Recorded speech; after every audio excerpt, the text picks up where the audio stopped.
Shalom saudara-saudara yang terkasih, salam jumpa bersama saya Pastor Amo MSC dalam RSM Renungan 1 Menit pada hari ini Minggu 11 Desember 2022. Selamat berhari Minggu, hari Minggu Gaudete, Minggu Gembira. Apa yang kita gembirakan pada kesempatan ini, walaupun di tengah ada yang fans bola kaki Piala Dunia, yang tim negara yang sudah pulang, ada yang kecewa dan lain sebagainya. Tapi di hari Minggu ini Yesus menawarkan kepada kita suatu kabar gembira dari Injil Matius pasal 11 ayat 2 sampai 11. Di sana dia katakan, berbahagialah orang yang tidak kecewa dan menolak aku. Sekalipun kita kecewa karena bola kaki, tim favorit kita kalah di Piala Dunia ini, tapi jangan sampai kita kecewa dan menolak Yesus. Apa yang dikatakan Yesus ini dalam kaitan dengan pertanyaan dari utusan Yohanes Pembaptis. Yohanes Pembaptis, kita tahu dia dalam penjara. Dia mengutus muridnya untuk datang bertanya kepada Yesus, engkaukah yang kami nantikan atau masih ada orang lain lagi? Dan Yesus menunjuk kepada para murid itu supaya pergi katakan kepada Yohanes, apa yang kalian lihat?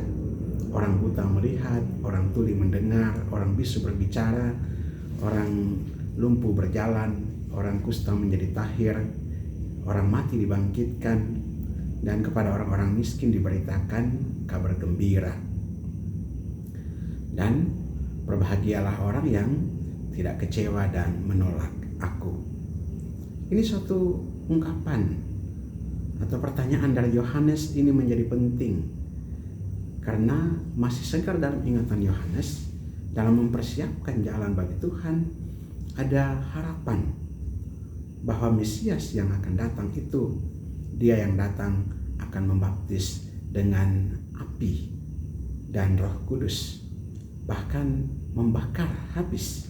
Kalau kita ingat dalam Matius pasal 3, di mana Yohanes akan membaptis Yesus, dan Yesus tidak mempersalahkan Yohanes dengan pandangannya demikian, tetapi Yesus mengingatkan kembali nubuat Nabi Yesaya akan datangnya Mesias, di mana orang-orang mengalami keselamatan, orang-orang mendapatkan karunia-karunia melalui jalan karunia dan keselamatan, di mana mujizat-mujizat terjadi, dan disitulah tanda Mesias datang, Allah hadir melawat umatnya.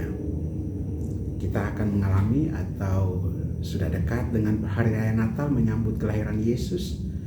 Tentu kita dengan persiapan-persiapan yang ada, terutama hati kita, jangan sampai kita kecewa dan menolak Yesus yang datang, karena barangkali tidak sesuai dengan harapan-harapan kita, karena barangkali tidak sesuai dengan keinginan kita, karena barangkali tidak sesuai dengan kerinduan kita, atau doa-doa kita tidak terkabulkan. Jangan sampai kita kecewa dan menolak Yesus. Saudara, mari kita mohon kekuatan Tuhan dalam doa kita. Allah kekal dan kuasa, kami hadir di hadapan-Mu dengan segala keberadaan kami. Kami yang sehat, kami yang segar, maupun kami yang sakit, kami yang lemah, kami yang tidak berdaya, ataupun kami yang berada dalam kesulitan karena berbagai tekanan hidup, kami yang mengalami sukacita, kegembiraan, maupun kami yang mengalami kesedihan dan kedukaan. Kami datang kepadamu dengan membawa satu hati untuk terbuka menerima Engkau ya Yesus, dengan segala kehendak-Mu, dengan segala jalan-Mu, dengan segala tuntunan-Mu, dengan bimbingan Roh Kudus-Mu. Kiranya kami dimampukan dalam mengalami hari-hari bahagia dan sukacita, tetapi juga hari-hari di mana kami penuh dengan kemalangan. Semoga kami tidak kecewa dan menolak Engkau, tetapi kami mengalami sukacita dan kegembiraan karena menerima Engkau di dalam hidup kami, yang mampu membawa dan mengubah hidup kami kepada kehidupan yang lebih baik, terutama berkat kedatangan-Mu di tengah-tengah kami. Demi Engkaulah Tuhan dan Juru Selamat kami kini dan sepanjang masa. Amin. Perkataan yang Maha Kuasa turun dan tinggal atas saudara sekalian, Bapa dan Putra dan Roh Kudus. Amin. Saudara, bila Anda merasa terberkati dengan renungan ini, silahkan menyebarkan atau membagikan kepada saudara-saudara yang lain. Dan bila Anda belum subscribe channel ini, silahkan subscribe channel ini agar juga dapat membantu dalam pengembangan kabar gembira ini. Dan bila perlu dengan lonceng supaya dalam mendapatkan semua update dari renungan 1 menit setiap hari. Shalom, Tuhan memberkati.